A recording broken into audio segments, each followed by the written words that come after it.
Mark Cuban actually gave me my little stage name. Is this the intro to the podcast? Clickbait, clickbait, clickbait. All right, welcome back to Becoming an Influencer, your podcast with Amanda Jewell. And today I have my very first guest, my best friend, founder and CEO of How to Be Social, and a singer to come, right? Yeah, to come. I mean, I'm a singer right now, but I have music coming out. That's what I mean. Yeah. Up and coming is what we like to call ourselves. What's up, everybody? My name is Creator Jules. I am the CEO and founder of How to Be Social. We are a creative agency where we manage creative digital talent, which we like to call creative hustlers, and we manage creative projects. So we'll do anything from commercials to online digital campaigns. We'll make sure to have your content engage the next generation. So if you're interested in that stuff, that's what I do. Yeah, and what else do you do on the side? I am a motivational and inspirational influencer. I help people kind of create the life they love by helping them with their career and their personal lives.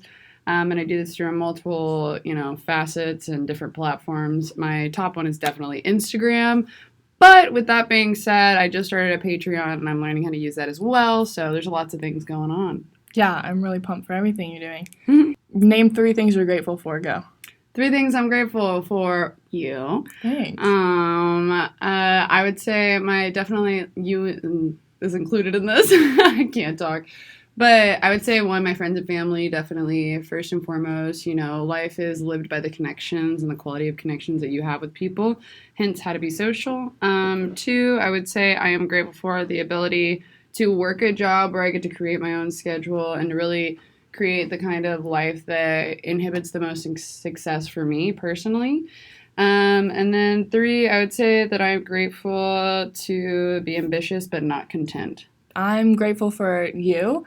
I'm grateful for Yoki putting this all on. So Yoki's our producer today. We are actually in a real podcast studio, which is a dream of mine. So this is great. And I'm grateful for coffee. I think I said that in my last episode. And I'm grateful for the future because I think we have a lot of good stuff coming. Oh, yeah, man. I feel bad for everybody else in 2020 because 2020 is still my year, man. Dude, 2020 is still, it's a good year. Yeah, truly. We're also on TikTok Live, you guys. We have an Instagram Live, we have a TikTok Live, and we have a YouTube video, kind of all at the same time. So she's like a first-time podcaster. She's so cute. She's like, look at her prepared questions. I love it. I do. I planned out my episode. But, so I wanted to kind of talk about how we met. We are best friends, but it was kind of an online love story. Did you just go on and online? I did. Wow. So basically, back in the day, we had Instagram engagement. Back in the day, we still have Instagram. No, but we had Instagram engagement groups, and so podding. They were called pods. Yeah. A pod and a pod, Inception. Yeah. And so I was on the scout for girls that were DFW creatives, that were models, or just like content creators in general, so that we could all help each other's engagement by commenting and liking on posts, just for those of you that have never been a part of a pod. Do they still exist? So actually, this is funny that we're bringing this up because most recently there was a girl that's in this like music girl group that I'm a part of, and she was like, "Hey, we should be careful because like basically potting, like you can get shut down for it." And so I because I've also been under the impression lately that potting isn't really a thing anymore. I went and looked it up just to kind of see like what the new update was. Yeah. And like you can be in groups with people on Instagram and you can like send your posts and stuff in it, but as long as you're like doing normal engagement in addition to that, like you're just like acting like an everyday like citizen on Instagram, like they don't really troll it that bad anymore. Okay, cool. Well, so that's how we met. I reached out to her there and I hyped her up over the internet. She worked at D Magazine, by the way, which I just want to say. That was when I first met you. Yeah. Fresh out of college. That's why she wanted to be my friend. She's like, ooh, D Magazine. And then we continued to be friends during that process. And unfortunately, she realized I wasn't that cool, but I kind of like had swung the friendship anyway. So she was kind of stuck in it. There we go. Yeah.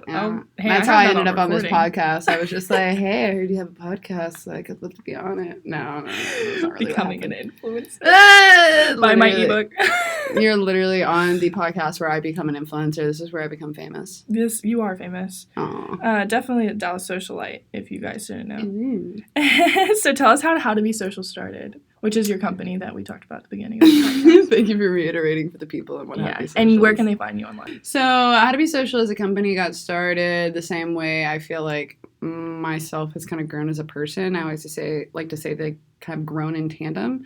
Totally. So actually, this is really interesting that your whole podcast is called Becoming an Influencer, because when I first started doing How To Be Social, it was in an attempt to be an influencer. I was listening to different podcasts and things like that, and they kept telling me be who you are, do what people come for you, come for you. They're coming for me, but do what people come to you specifically for. And I wasn't a fashion blogger. I wasn't a foodie blogger, but I was good at being social, and I was good at helping other people learn how to be social and be confident about who they are. Totally. And so that's kind of what I made the blog about. I called it How To Be Social. It was the only thing I was good at, and so I used that, and I used the one thing that I was good at, and I built that. I did the blog for a while, and then I learned how to do events from D Magazine, started doing events. Then I learned digital marketing for my next job, and then used that in there. Then I, learned how to build a business for my next job, and I just kept using these experiences and these clients that I was kind of booking to create this reality that I had envisioned for myself. Because when I started How To Be Social, there's no way that if you would have come to me in 2017 and said, hey, you're going to own your own company in 3 years, I would have been I can't even wake up in the morning and not hate myself. Yeah. So it was Wait, let's just preface for the listeners. We have declared many times before that 2017 could have just not happened. Yeah. Okay, so carry on. Yeah, but it definitely was the bounce board for all the things that I got into over the years. Amen. And I'm just really grateful for the ability to have a mindset where it's even though things are bad, I can still look at the positive in life. And it wasn't something that I naturally came by. I had to really, really work for it and earn it and try every single day to help my mental growth. But with that being said, that's kind of how To Be Social got started, and that's where it is today. It's a full-fledged company where we manage creative talent and creative projects. And, that's kind of how To Be Social got started. And at some point, actually, Amanda, you're a really big part of this, was when the split between myself and How To Be Social happened. When you were you don't even have an Instagram for it. And I was you're right. I don't have an Instagram for it. I've kind of just been half-assing it and promoting it through my own personal channel. Yeah. And I was Well, and I was kind of trying to cross-pollinate the two. And I was I really should just make my own channel for it. And that's kind of when you came in for the end of summer soiree and started doing digital marketing. Yeah, we put together you did a lot of the heavy lifting, but Girlfriend, no, what you contributed, you have no idea how much that helped. Truly. Yeah, well, so we put together a 200 attendee event of local artists, and that involves speakers and musicians and actual artists that were vendors at a space here in Dallas, and it was a really awesome time. And if you want to see it, I have a recap of it on my YouTube channel, so that's a plug to the YouTube channel. Plug. So that brings me to my next question. How do you run a creative business?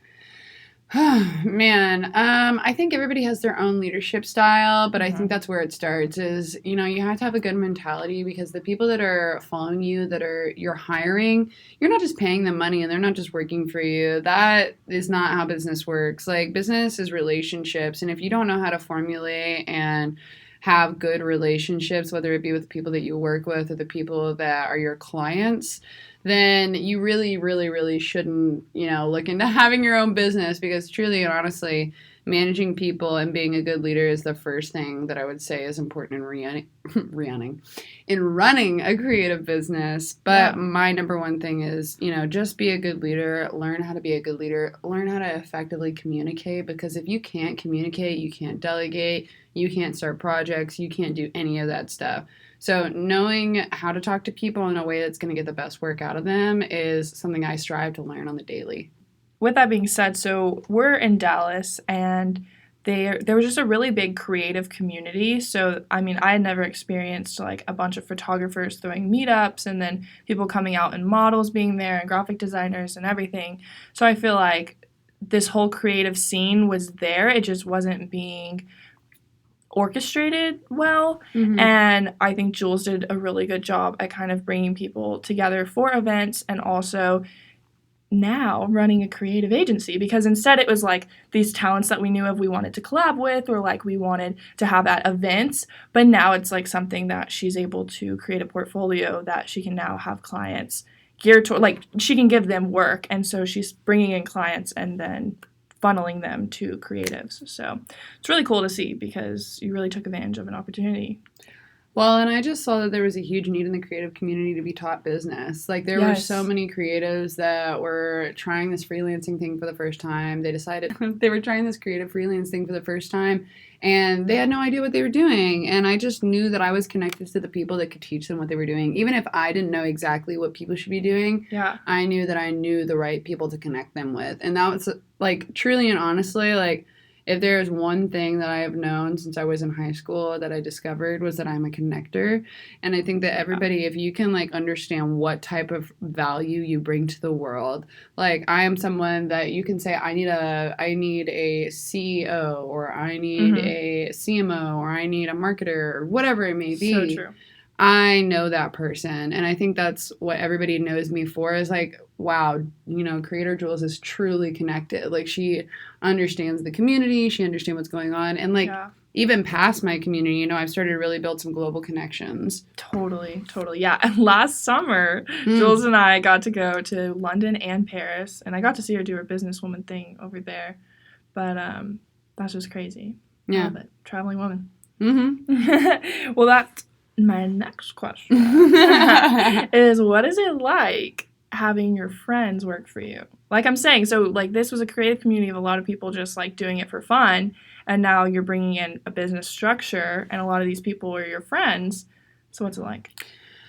So it's actually funny because, you know, I was hanging out with a lot of my creative friends today at my house, and, you know, I realized I made a joke about it, and I was like, 3 of the people in this room work for me right now. And I was like, and not like in a way where like, oh, they work for me, but more in the way, regards, like, the way that I like to look at it is like, I am able to fund my creative community. Like, I am able to put money back in their pockets, and like, totally, the ability to do that for someone, to be a source of income from somebody, like for somebody, especially creatives, is so like, just, it is one of the most fulfilling feelings that I've ever gotten in the entire world. And the ability to craft this ecosystem that not only puts out good culture, but also puts money back into the pockets of creative types, like, that is just one of the best things that I think that, you know, I could have done early on in life. And I'm so glad that this is like the journey that I've started on, because I feel like it's going to give me the foundation for anything that I want to do later in life. I don't think you've had a negative experience yet, but what advice would you give if someone is working with a friend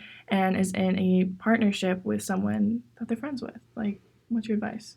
So I have had negative experiences working with people that I'm friends with, but it wasn't in the capacity of how to be social as it is today. Okay. I am very, very, very, very good about aligning up front. And I think the thing that can prevent, you know, relationships from going wrong in business is being very direct with what their job title is, what they're expected to do, how they're expected to act, like what the standards for excellence are.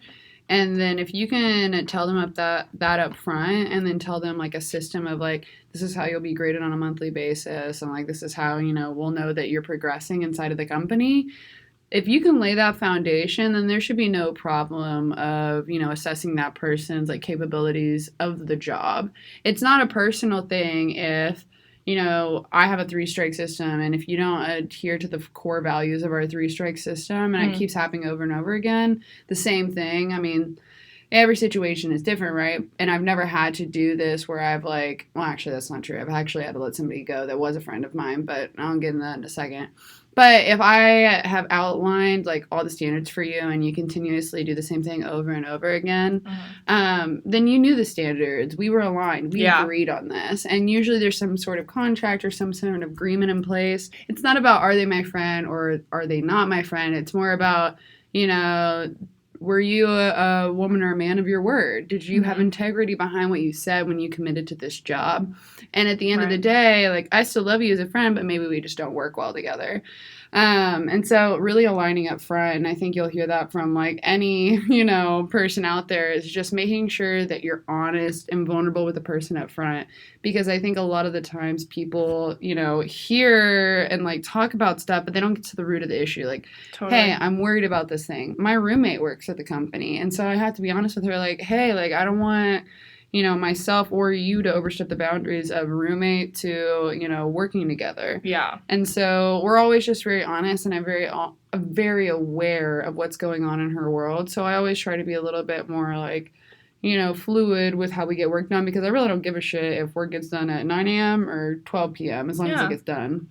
9 a.m. and 12 p.m. are like 3 hours apart. I'm at 12 a.m. Okay. LOL. 3 hours later, I'm okay with that. It'd be like that sometimes. But oh my gosh. I did want to bring this one thing up too. Okay. So I have had to like somebody go before, and it wasn't because I didn't love them as a person. I think they're a rad individual, but over and over again, I had to have talks with them about, hey, like, you're not hitting project deadlines, you're not fulfilling the work. And I don't know what it is, because I see that you're passionate about some things and not about others, but this is the job title you agreed to. This is what, you said you agreed to. And I even went as far as like changing that person's job title and description in order to help them fit better into the company, into a role that would be beneficial to the company.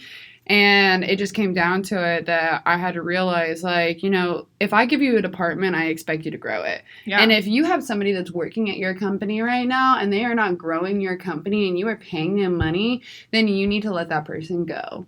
Oh, yeah, sorry. I'm, like, banging my fists on the table. I'm, like, upset about it. I'm, like, angry. But anyways, no, I just know that there's so much value in the time and the money that you're providing these people that they, like, I'm sorry, but if you've never been a CEO or paid somebody out of your pocket before, you do not know the pain and the sweat that goes into every dollar that you earn. Okay. Because, like, for a CEO, like, it's 10 times as hard as how you had to work for it. Yeah. Like, I've done the sales, I've done the marketing, I've done the financials of this company so that you can get your dollar. Mm-hmm. Like, I say that not to piss people off, but to make people think from a different perspective. Like, think from your boss's perspective, what they have to do in order to put food on your table. Yeah, thank you. Thank you for that. Well, and then I wanted to ask, so is it difficult to manage creatives, given that, people would think that maybe they're not as corporate or in the box?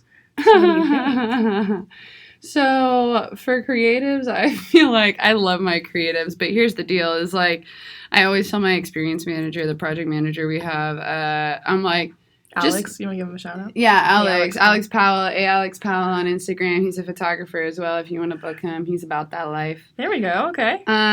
So with that being said, though, I always tell him, I'm like, if they're not replying to you, reply to them 10 more times. Because, like, there's, like, while I love creatives, the reason I started my business is because creatives aren't great at business, Right. Okay, good point. And so for us, like, if we can handle the paperwork and the client communication and y'all can just focus on the creative part, like, one, you're going to get easy cash for just doing what you love.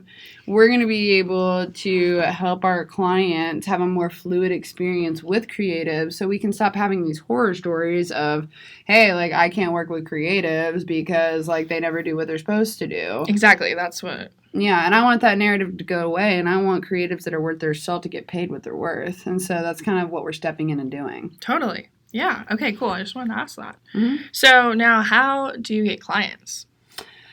Oof, man. So there's a ton of different ways that we get clients, and we actually just started a sales department at How to Be Social, which is really interesting. We're kind of like learning sales right now and kind of figuring that out, which I'm glad. I'm 24 years old and I've learned how to do, sales, marketing, operations, organization. I've learned how to do a lot of things by the age of 24. Obviously enough to run a company. For real? But yeah, we never said your age. Yeah, I'm 24 years old, man. I'm ripe old age. Sales is a little different, and like finding leads is kind of like a step into marketing as well. So yeah. There's a couple different avenues that I can go through. So there's social media marketing that we do. There's, pulling LinkedIn leads. But I think the important part is not just the tactical part, because you can look those things up and like figure out how to find your own leads and things like that. Just gathering emails, first names and last names. But I think the hard part for people is identifying the audience that they really want to target. For us, we have two audiences. We have a client, we have a creative audience. Our client audience is usually anywhere from 25 to 55, and their product is usually e-commerce or something that wants to target like a next generation or millennial Gen Zer mindset. And so we like to create creative content for those types of customers. We have cool, shout out to our retainer client right now, Next Ridge, they're killing it. But they're a custom, software company. They build apps, websites, all that kind of stuff. And so we really go in a wide variety of clientele. But with that being said, we try every time we get a client, we put up what we like, what we don't like, and then we readjust and we go after personas on a weekly basis of okay, who do we want to go after this week? What kind of clients do we really want? Where do we think the money is? That's good to know.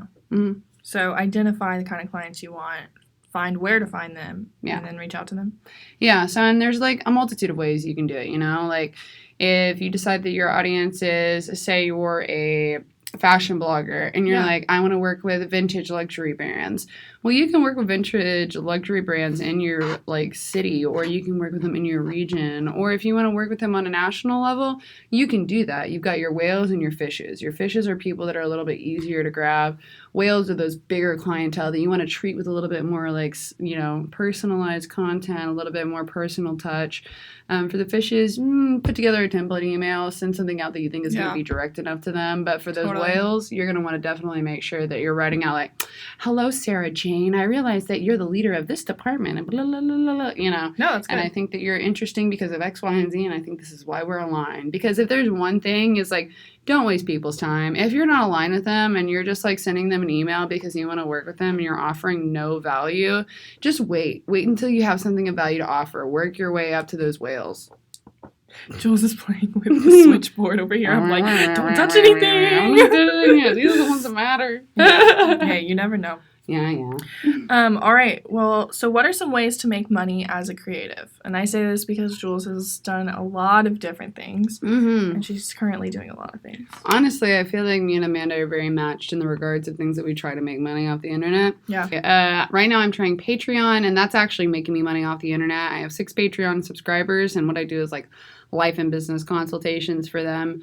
But I've tried a variety of things. I'm doing Amazon affiliates right now. I am also, I'm going to figure out that Google AdSense thing. I'm kind of determined now. I'm going to figure that out. She's talking about ads on your website, which she will get done. It's one of the main ways that bloggers make money once they start getting a lot of traffic to their website. So, you guys, if you are a blogger or a content creator or a business owner like her, definitely look into getting Google AdSense. Definitely, for sure. I'm going to YouTube it later. But one of the other things that I do is have Anchor as well, and I'm doing sponsor posts on there.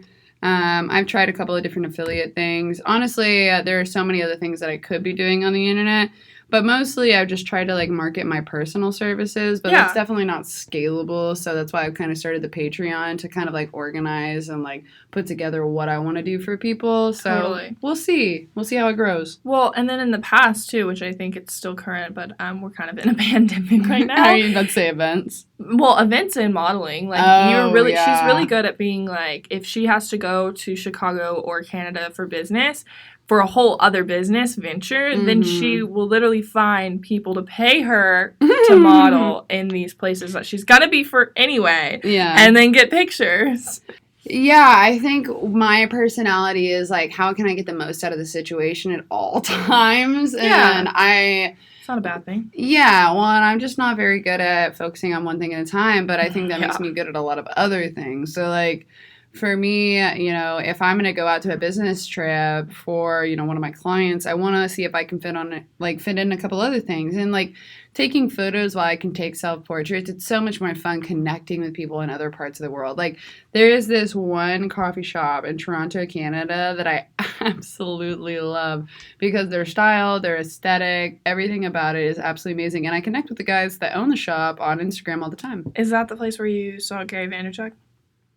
No, I saw Gary Vaynerchuk in Las Vegas at this like conference. I'm sure he's speaking at My it. bad, subtle plug. But bro, just letting you know, he's a lot shorter and older. Like I know he doesn't really hide it on social media. Like we all know he's getting old, but like he's really short and old. Amanda, please cut this out. No, you've got to keep this in here. That's controversy. People love the controversy. I'm new to You this. think Gary Vaynerchuk is going to try to come fight me? Some girl with 7K followers? No. Yeah, I don't think so. If he heard this, I'd be so happy. Bro, if he does try to fight me, let's fight. Let's go on. Let's do a motivational, inspirational fight out. Like, bitch, I can inspire you more than you can inspire me. Let's go. This is content. This is quality content. This is quality content. Come on, Gary V. I challenge you right now. Where are you at? Somebody tag him.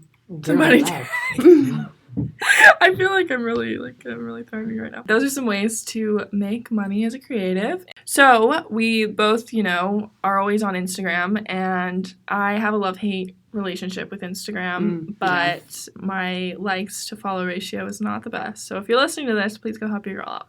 Anyway, so what are some ways that you found that have grown your Instagram over the years? I know like the algorithm keeps changing. Man, the number one thing that I would say that has grown my Instagram is building a community, like an actualized community. And I think that is the number one way. If you want to start growing your following, figure out those pockets of community that you can participate in. And I think that's why niche things are so important. I grew because I'm kind of like, what you were saying, like a local influencer in the regards of like, I know a lot of people locally. And while I do have a global network, it's not as vast as like my Dallas DFW network. Like I've started to grow into the FW, into the Fort Worth community a little bit as well. But I think it's really important that, you just make sure that you're focusing on your community first and then building from there, because you need to take like basically a sample size. Like, what does your audience want? What are you putting out that's like most attractive to them? And how can you build on that? Because, it's all about building. You can't just skip to the entire world being your audience. You've got to like learn how to really work with the audience and the members that you have now, and then appreciate that, be grateful for that, but always never be content. I checked my engagement rate earlier and it was only at 3%, and I was like, damn. And like that's like you're supposed to have like 2 to 10%, something like that. And I was just like, damn, like, that kind of stinks. But I am working on a couple of things to regrow my audience. And like right now I'm trying sending audio messages to new followers and sending them to like older followers, trying to get them to re-engage with my content.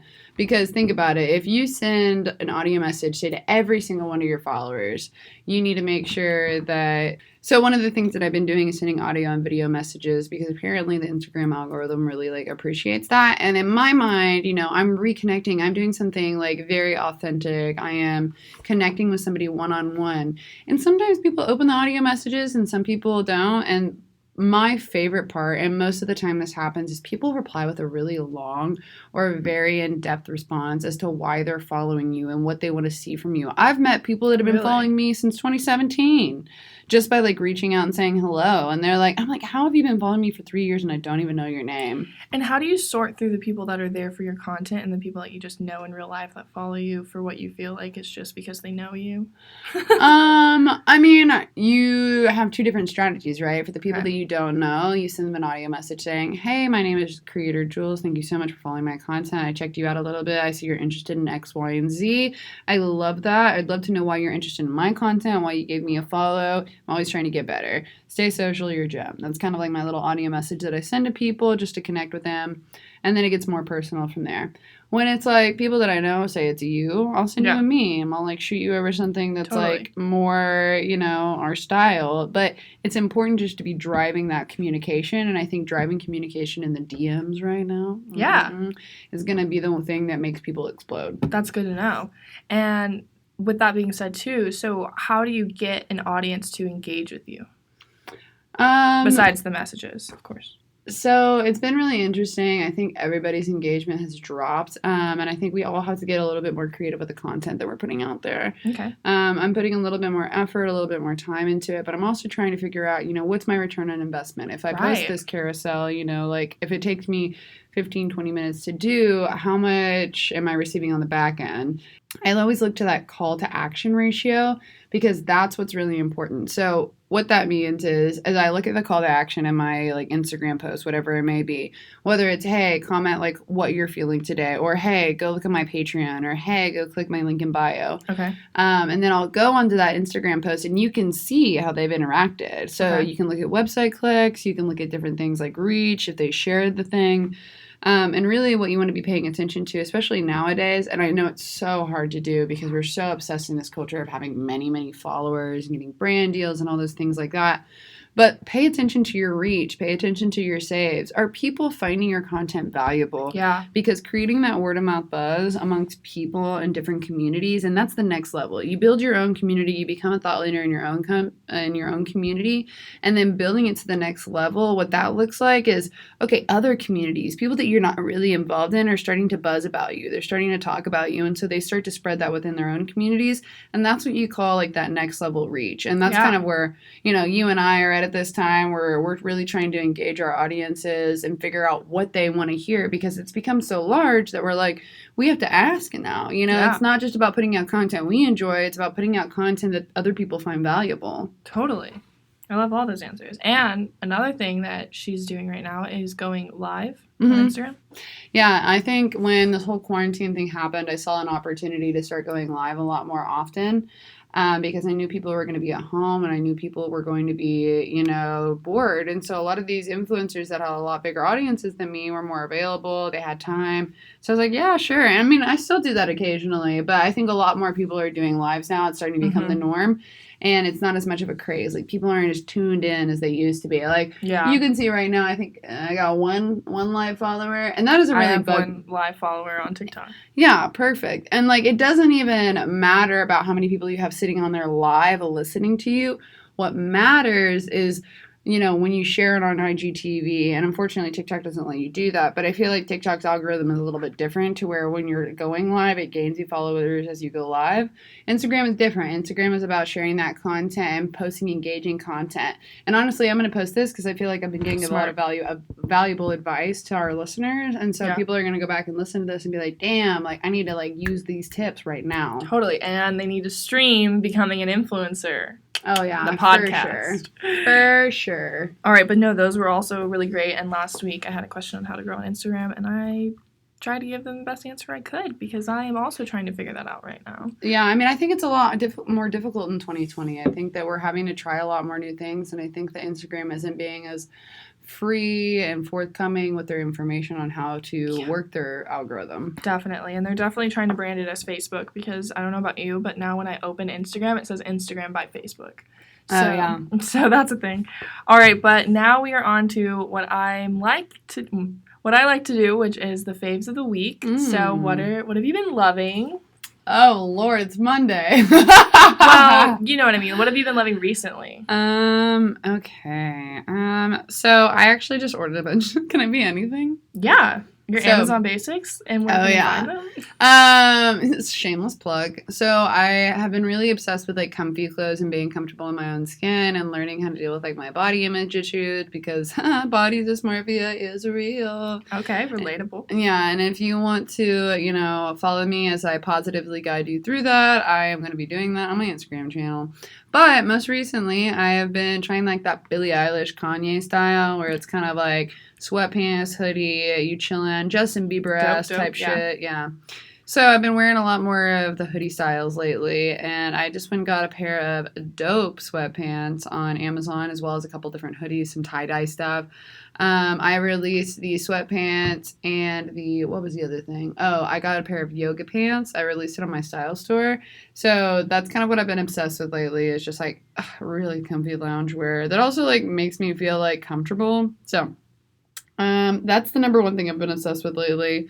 Secondly is Patreon. I truly like really want to try and like build a community on Patreon. So if you want to like, push yourself to grow, professionally, and you want to push yourself to grow in your personal life, whether it's mental struggles that you deal with, or it's just, you want to become a better person every single day and you need a little guidance on how to do that, I do that on my Patreon, and I absolutely love it. I have 6 people right now that I am like personally mentoring and really going in on. And I feel like the first couple, dozen of people I'm going to have a real big affinity for. And I know I can remember like at least up to 60 people's names, like personally, because I used to be in a sorority. So.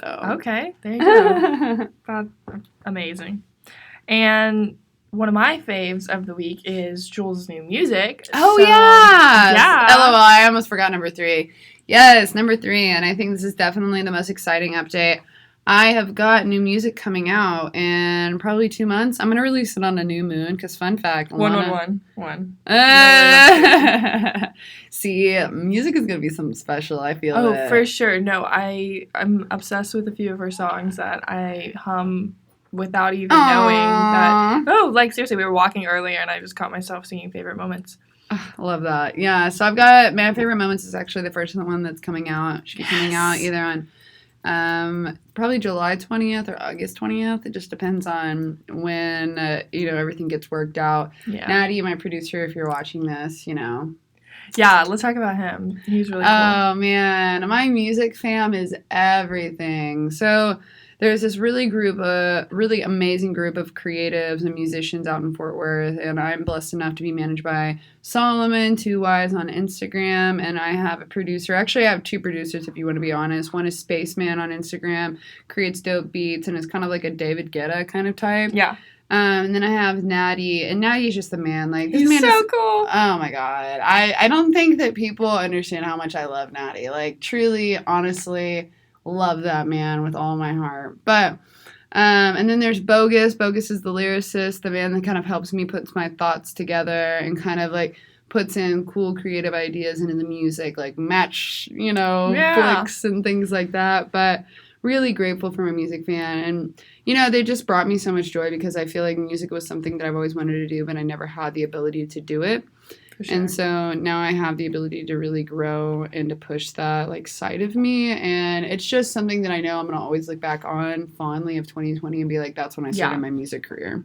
No, totally. And it's like really good music. It's not like I'm sitting here and it's my friend and they made music and I'm like, yeah. No, and like, it's like actually like really good music. Oh, yeah. Like, Natty is an amazing producer. Seriously, I'm telling you, in like a couple of years, that man is going to be making millions off royalties. I can't wait. Yeah. Can't wait for him. All right. Well, this brings me to my affirmation of the week. So, yeah. I love this podcast. Thank you. Yeah, I'm giving a little affirmation that you can sing all week. It'll help better their life.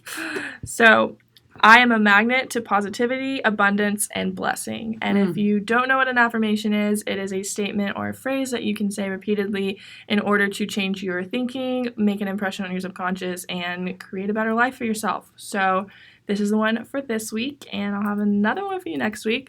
Hopefully, I'll be back in this podcast studio because this is just really a treat. Like, this is great. Thanks, Yoki. So that is all. Do you have any last words, Jules? And where all can they find you? My number one platform, and you can find pretty much everything else through the link in bio, is on Instagram, Creator Jewels. I am Creator Jewels on all platforms. That is spelled Jewels. And what's up?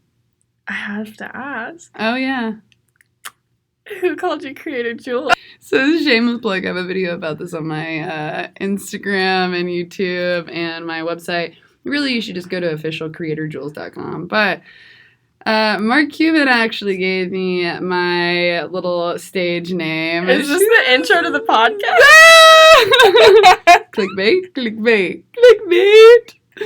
But no, Mark Cuban gave me my stage name, if you will, and we've actually talked about it. I can pull up screenshots where I'm like, hey, man. On a podcast, show the listeners. LOL. But no, seriously, Mark Cuban gave me my name, and it's really funny because now he knows because I made a whole video about it and asked him if it was cool if I posted it and used him. And he was totally chill with it. Like, I love Mark Cuban. Like, honestly, like, not as a fangirl, but more just like I have a lot of respect for him and like what he's done in his life. Yeah, as a businessman. Yeah, as a businessman, man. Yeah, but how did he give it to you? Tell them. So long story short, I had met Mark Cuban on multiple occasions throughout my career in Dallas, and I ended up like seeing him in a Dallas Startup Week event, gave him one of my stickers and was like, yo, Mark, we've been on a couple of occasions. Don't know if you remember me. And at the time when I was talking to him, I had this shirt from WeWork on called Creator. And I was like, oh, man. He was like, of course, creator. Of course I remember you. And I was like, oh, shit. You know, like, this man. And like, there was, like, 400 to 500 plus people there. Mm-hmm. And, like, in front of everybody, Mark Cuban was like, I know you, creator. And, like, that is so powerful. Like, coming from a man that has manifested so much into his own life, truly just, like, cannot believe that he, like, recognized me in front of all these people, because it just gives me a leg up, you know? Yeah. It's like, Well, did he call you creator? Did he call you creator Jules? He called me creator. So then you said, I'm Jules. I am creator Jules. Well, what happened next was that I had posted a video on Twitter, and he retweeted it, and so then I posted that video on Instagram. He also, shared it on his stuff. Get that clout, girl. Yeah, and then he ended up following me. We ended up, like, you know, DMing back and forth. And working out together. Yeah, we've worked out together before, weirdly enough. So yeah. Cool. So cool. He's a super chill guy, and I feel like one of these days I'm going to get to have lunch with him. Once I, like, blow up, I feel like he's going to be like, all right, we can have lunch. I'm like, look, Mark, I'm just trying to make you a client. I'm just trying to take care of you. I'm dead. But, you know, I mean, I feel like I have a couple levels to go before I really, like, present myself. But with that being said, yeah, he retweeted a bunch of my stuff. We ended up talking, and I was like, creator Jules, like, that has a nice ring to it. And I feel like it goes really with my whole brand and aesthetic on how to create a life you love. So it kind of stuck. Yeah. And that's even how you can find her on LinkedIn, which, if anyone listening to this is a big fan of LinkedIn, like I am. All right. Well, thank you so much for coming on the podcast. I'm so excited for this podcast to go out. Dude, fun fact, every podcast that I've been on, they've always replied back to me and been like, hey, you're one of the most listened people to on your podcast. I can't wait for that. Yeah. Please give me the listens. Truly. I mean, like, I'll promote this like a hoe. I'll be like, all my listeners, all my followers, go listen. All right. Well, thank you guys so much for listening. You can find me on Instagram and TikTok at the Amanda Jewell, and you can stream in next week for another episode of Becoming an Influencer, where we'll have our next guest. And then you can also buy my ebook, Becoming an Influencer, which is what this podcast is based off of. So thank you guys so much for listening, and we will see you next week. But don't forget your affirmation. Stay social. Stay social.